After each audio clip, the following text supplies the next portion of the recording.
Supreme court ने Allahabad high court को फटकार लगाते हुए आखिरकार इस परिभाषा को समझा ही दिया कि दुष्कर्म करने और दुष्कर्म करने के प्रयास के बीच में क्या अंतर होता है, यानी कि रेप और अटेम्प्ट टू रेप के बीच में क्या फर्क होता है। सुप्रीम कोर्ट ने इलाहाबाद हाई कोर्ट को एक घटिया वर्डिक्ट के चलते बुरी तरीके से फटकार लगाई है। दरअसल बात है उत्तर प्रदेश की, जहां पर एक वयस्क व्यक्ति ने एक 11 साल की बच्ची का रेप करने की कोशिश की। कहानी इस तरीके से शुरू होती है कि उस वयस्क व्यक्ति ने उस 11 साल की बच्ची को जबरदस्ती पकड़ा, उसके ब्रेस्ट को दबाया, यहां तक कि उसके पैजामे को नाड़े को खोलने और तोड़ने की कोशिश की। और हद तो तब हो गई जब वो उस 11 साल की बच्ची को घसीटते हुए एक ब्रिज या पुल के नीचे लेकर गया। लेकिन फाइनली जब वो पर्सन उस बच्ची का रेप करने में पूरी तरीके से अनसक्सेसफुल हुआ और ये मामला जब पुलिस तक पहुंचा और पुलिस से होते हुए सबऑर्डिनेट सेशन कोर्ट से होते हुए इलाहाबाद हाई कोर्ट तक पहुंचता है,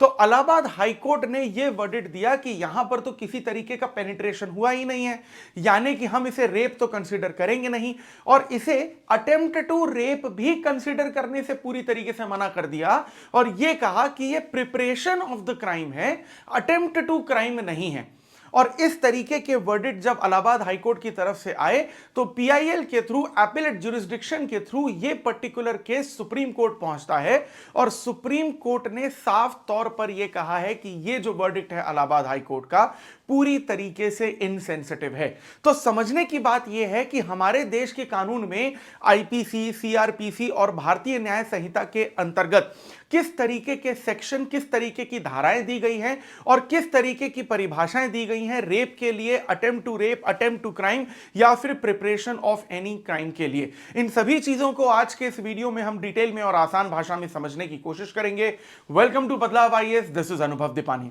तो आज के इस वीडियो को हम लोग यहां पर शुरू करते हैं इस पर्टिकुलर पूरे के पूरे केस से कि किस तरीके से उस व्यक्ति ने यहां पर उस बच्ची के साथ दुष्कर्म करने की कोशिश की। अब अगर हम लोग यहां पर सबसे पहले एनसीआरबी का 2021 का डेटा देखें तो सिर्फ 2021 में हमें यह देखने को मिलता है कि लगभग 31,000 जो रेप के केसेस हैं दर्ज किए गए हैं। वहीं अगर हम लोग 2020 और 2019 की भी बात करते हैं तो 28,000 और 32,000 से ज्यादा रेप केसेस दर्ज हुए। अब ये सिर्फ वो रेप केसेस हैं जो दर्ज किए गए हैं, इससे ज्यादा कई ऐसे रेप केसेस हैं जो पुलिस तक कभी पहुंच ही नहीं पाए, एनसीआरबी के पास उनका डाटा कभी पहुंच ही नहीं पाया। अब इस पर्टिकुलर केस को सही तरीके से समझने के लिए हमें सबसे पहले डिफरेंस समझना पड़ेगा कि अटेम्प्ट टू क्राइम और प्रिपरेशन टू क्राइम में क्या फर्क होता है, क्योंकि इलाहाबाद हाईकोर्ट ने तो इसको अटेम्प्ट टू क्राइम या फिर अटेम्प्ट टू रेप या दुष्कर्म करने के प्रयास को सही ठहराने से पूरी तरीके से मना कर दिया और यह कहा कि यह तो सिर्फ प्रिपरेशन टू क्राइम था, यानी सिर्फ उस जुर्म को करने की तैयारी की गई थी लेकिन जुर्म किसी तरीके से नहीं किया गया था। उससे पहले आईपीसी का एक और सेक्शन 511 यानी कि सेक्शन 511 आईपीसी का यह कहता है कि अगर आप किसी भी तरीके से अटेम्प्ट टू क्राइम करते हैं यानी दुष्कर्म करने का प्रयास करते हैं तो उसमें तो आपको सजा मिलती है, लेकिन अगर आपने क्राइम करने के बारे में सिर्फ सोचा है या फिर क्राइम करने की सिर्फ तैयारी की है लेकिन अटेम्प्ट नहीं किया क्राइम करने का, तो उस पर आपको सजा नहीं मिलेगी। और इलाहाबाद हाईकोर्ट इस पर्टिकुलर केस को, जहां पर उस 11 साल की बच्ची के साथ दुष्कर्म करने का प्रयास किया गया, उसे प्रिपरेशन टू क्राइम के अंडर रख रहे हैं, ना कि अटेम्प्ट टू क्राइम के अंडर रख रहे हैं। अब इन दोनों के बीच में हम लोग थोड़ा सा डिफरेंस समझने की कोशिश करते हैं। सबसे पहले अगर हम लोग लीगल स्टेटस जाने तो जो प्रिपरेशन टू क्राइम है यानी कि सिर्फ तैयारी की गई क्राइम करने की, सोचा गया क्राइम करने के बारे में, तो उस पर किसी तरीके की कोई सजा नहीं होती। लेकिन अगर दुष्कर्म करने का प्रयास किया गया यानी अटेम्प्ट टू रेप के अंडर रखा गया तो सेक्शन 511 आईपीसी के तहत आपको यहां पर सजा मिलती है। अब अगर हम लोग एक्शन की बात करते हैं तो देखो सबसे पहली बात तो यह है कि यहां पर किसी तरीके की सजा है नहीं, यानी कि जो डायरेक्ट मूवमेंट है अगर वो नहीं किया गया है क्राइम के लिए, डायरेक्ट मूवमेंट यानी कि आप उस क्राइम को करने के लिए जा रहे हैं, तो वो प्रिपरेशन टू क्राइम में पूरी तरीके से नल एंड वॉइड माना जाता है। लेकिन अटेम्प्ट की जब हम लोग बात करते हैं तो ये माना जाता है कि आपने लिटरली अटेम्प्ट किया, आप गए उस जुर्म को करने के लिए, आपका डायरेक्ट मूवमेंट था जिसमें आप बेसिकली क्या है कि अटेम्प्ट टू रेप में या तो आप सामने वाले के कपड़ों को नुकसान पहुंचा रहे हैं या फिर सामने वाली महिला या बच्ची को ओवर पावर करने की कोशिश कर रहे हैं। अब अगर पनिशमेंट की बात करें तो प्रिपरेशन में तो किसी तरीके की पनिशमेंट है नहीं, लेकिन अगर अटेम्प्ट टू रेप पूरी तरीके से प्रूव हो जाता तो आईपीसी के अगेन सेक्शन 511 के तहत 7 साल की सजा भी मिल सकती है और ज्यादा से ज्यादा यहां पर लाइफ इंप्रिजनमेंट यानी कि जो आजीवन कारावास है वो भी पूरी तरीके से यहां पर मिल सकता है। अब यहां पर देखो सबसे बड़ी बात आती है कि इंटेंट की। अब जब किसी व्यक्ति ने क्राइम करने का सोचा है लेकिन उसने अब तक क्राइम किया नहीं है, यानी इंटेंट तो था, यानी कि उसका इरादा तो था लेकिन उसने एक्शन नहीं लिया। लेकिन अटेम्प्ट टू रेप में पूरी तरीके से क्या है कि वो इंटेंट भी था, उसने ट्राई भी किया लेकिन वो जुर्म को पूरा नहीं कर पाया। एग्जाम्पल के तौर पर अगर हम लोग देखें कि प्रिपरेशन टू क्राइम का मतलब क्या होता है कि मान लीजिए कि किसी का रेप करना है या मर्डर करना है, तो यानी कि उसने यहां पर हथियार जमा कर लिए, चाकू छुरी बंदूक अपने पास रख लिए, या फिर बेसिकली प्लानिंग कर ली, या फिर कोई विक्टिम है उसका पीछा करना शुरू कर दिया, ये प्रिपरेशन टू क्राइम में आएगा। लेकिन अगर हम लोग अटेम्प्ट की बात करते हैं तो जब आप फिजिकली उसको पर्टिकुलर पर्सन को हरास करने लगते हैं, चाहे आपने रेप में प्राइवेट पार्ट्स में पेनिट्रेशन किया हो या फिर आपने पेनिट्रेशन नहीं किया हो। प्रॉब्लम सबसे बड़ी यहीं पर आती है इलाहाबाद हाईकोर्ट में कि केस में हमें साफ तौर पर देखने को मिलता है कि उस व्यक्ति ने 11 साल की बच्ची को फिजिकली ओवर पावर करने की कोशिश की, उसके शरीर को अलग अलग जगह पर दबाने की कोशिश की, उसे घसीट कर पुल के नीचे ले जाने की कोशिश की। तो यानी कि सीधी सी बात है, ये तो अटेम्प्ट टू रेप हुआ, प्रिपरेशन तो नहीं हुई। हाँ, अगर वो व्यक्ति दूर से उस बच्ची को देख रहा होता और उसके दिमाग में 10 तरीके के ख्यालात चल रहे होते तब इसे प्रिपरेशन टू क्राइम माना जाता था। लेकिन यहां पर तो लिटरली एक्शन लिया गया है ना। इवन देन यहां पर इलाहाबाद हाईकोर्ट ने यह कहा है कि यह बेसिकली क्या है कि अटेम्प्ट नहीं है,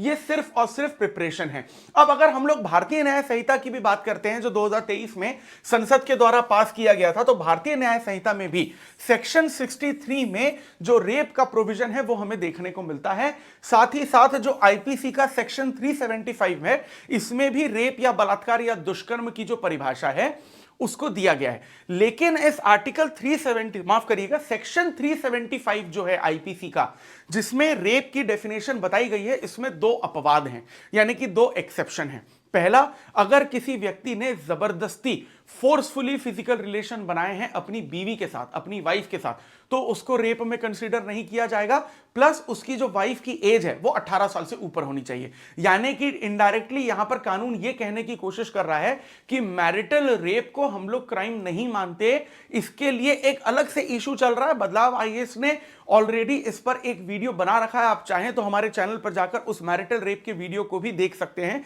जिसमें और क्लैरिटी से चीजें बताई गई हैं। वैसे इंटरेस्टिंग चीज ये है कि सेक्शन 375 में जो ये एक्सेप्शन दिया गया था कि मैरिटल रेप को रेप नहीं माना जाएगा, लेकिन उसमें जो वाइफ की एज है वो 18 साल से कम नहीं होनी चाहिए, ये रिसेंटली चेंज किया गया है। इससे पहले तो जो वाइफ की एज है वो 15 साल से कम नहीं होनी चाहिए, ये लिखा गया था। वो तो शुक्र है संसद का कि उन्होंने कम से कम जो एज है वाइफ का वो 15 से 18 यहां पर कर दिया। अब देखिए, इस तरीके के जो बेसिकली वेग जजमेंट है वो कंटिन्यूअसली हमको देखने को मिल रहे हैं। ये इलाहाबाद हाईकोर्ट की तरफ से नहीं हुआ है, इसके अलावा भी 1-2 और हाईकोर्ट के जजेस हैं जिन्होंने इस तरीके के वेग जजमेंट दिए हैं हमारे सामने, उसके बारे में भी हम लोग बात करेंगे। वहीं अगर हम लोग सेम आईपीसी में section 372 clause 2 sub clause F की बात करते हैं, तो अगर अटेम्प्ट टू रेप होता है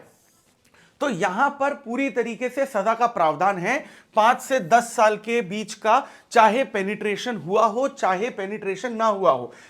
हैरानी की बात यहां पर है कि यहां पर आपके भारतीय न्याय संहिता के सेक्शंस के अलावा आईपीसी के सेक्शन 375, 376 के अलावा उस पर्टिकुलर व्यक्ति पर पॉक्सो एक्ट भी लगना चाहिए था, जिसे हम लोग protection of children from sexual offences के नाम से जानते हैं, जो 2012 में संसद के द्वारा पारित किया गया था। और इस पॉक्सो एक्ट में साफ तौर पर यह कहा गया कि वो बच्चे जो अपनी टीन एज में हैं और अडल्ट नहीं हैं, 18 साल से कम उम्र के हैं, उनके साथ अगर किसी भी तरीके से सेक्सुअल हरासमेंट, फिजिकल हरासमेंट किया जाता है तो वो पॉक्सो के अंडर आएगा। और इसमें जो पनिशमेंट है वो ज्यादा हमें बड़ी देखने को मिलती है। यानी कि सारे के सारे कानून, सारे के सारे सेक्शन, चाहे भारतीय न्याय संहिता के हों, चाहे आईपीसी के हों, चाहे पॉक्सो के हों, वो सारे के सारे उस पर्टिकुलर व्यक्ति के अगेंस्ट से। फिर भी इलाहाबाद हाईकोर्ट ने पता नहीं किस मेंटालिटी से ये जजमेंट दिया। शुक्र शुक्र है सुप्रीम कोर्ट का कि कम से कम उन्होंने इलाहाबाद हाईकोर्ट को फटकार लगाई और यह कहा कि अब ये जो पर्टिकुलर केस है इसकी जांच प्रक्रिया बेसिक से शुरू की जाएगी, जीरो से शुरू की जाएगी। लेकिन यह पहली बार नहीं हुआ है, इसके अलावा भी हम लोगों ने दूसरे तरीके के ऐसे रेप केसेस देखे हैं जहां पर बहुत ज्यादा इनसेंसिटिव जजमेंट हमें हाईकोर्ट से भी देखने को मिले हैं, यहां तक कि हमें सबऑर्डिनेट कोर्ट से भी देखने को मिले हैं। कुछ महीने पहले ही कलकत्ता में आरजी कर मेडिकल कॉलेज में जो रेप हुआ था, जिसमें उस पर्टिकुलर विक्टिम की डेथ भी हो गई थी, कलकत्ता के सेशन कोर्ट ने फांसी की सजा देने से मना कर दिया उस क्रिमिनल को, क्योंकि कहा कि रेप के तो हुआ है लेकिन ये rare of the rarest case नहीं है, इसीलिए हम लोग इनको फांसी की सजा नहीं देंगे। यहां तक कि 2 हफ्ते पहले की बात है, महाराष्ट्र के एक व्यक्ति ने, जिसकी उम्र 30 साल से ज्यादा है, उसने 1.5 साल की बच्ची के साथ, जी हां 1.5 साल की बच्ची के साथ दुष्कर्म किया और इस पर बॉम्बे हाईकोर्ट का यह वर्डिक्ट आता है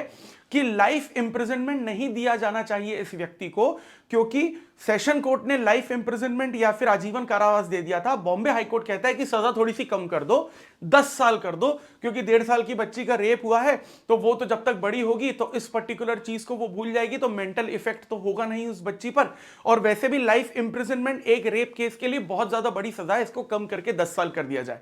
तो क्या कारण है कि इस तरीके के जो इनसेंसिटिव जजमेंट है हमें हाई कोर्ट से और कुछ हद तक सबऑर्डिनेट कोर्ट लेवल पर सेशन कोर्ट से देखने को मिल रहे हैं? क्या एक वजह यह है कि हाई कोर्ट और सबऑर्डिनेट कोर्ट में केसेस का जो बर्डन है, जो पेंडिंग केसेस हैं, वो इतने ज्यादा हो चुके हैं कि जजेस बस अब इन केसेस को निपटाना चाहते हैं और खत्म करना चाहते हैं अपने सारे के सारे कामों को? या फिर ये जजेस पिछले 10, 20, 15, 25 सालों से इस तरीके के इतने केसेस देख चुके हैं, रेप के, मर्डर के, डोमेस्टिक वायलेंस के, डाउरी के, कि उनके अंदर की जो सेंसिटिविटी है वो पूरी तरीके से खत्म हो चुकी है? या फिर ये कारण है कि कानून के साथ या कानून के सेक्शंस के साथ वो ह्यूमैनिटी को मिक्स नहीं करना चाह रहे हैं? आप लोगों का क्या कहना है इन हाईकोर्ट के इनसेंसिटिव जजमेंट के बारे में, और क्या इसके लिए सरकार को या सुप्रीम कोर्ट को किसी तरीके के कोई कदम उठाने चाहिए? और ये जो पर्टिकुलर रेप केसेस हैं, इनके कानून में आपको और क्या संशोधन चाहिए? आपके जो भी पॉइंट ऑफ व्यू हैं यूट्यूब कमेंट सेक्शन में जरूर बताइएगा, हमें आपके कमेंट सेक्शन का इंतजार रहेगा। और इसी तरीके के टॉपिक्स को अगर आप डिटेल में और आसान भाषा में समझना चाहते हैं, जो आपकी यूपीएससी सिविल सर्विसेज एग्जामिनेशन की प्रिपरेशन को और आसान बना सकता है, तो उसके लिए हमारे साथ लगातार जुड़े रहिए and do subscribe to Badlav IAS YouTube channel. This is Anupam Deepani signing off. I will see you in the next video. Thank you very much.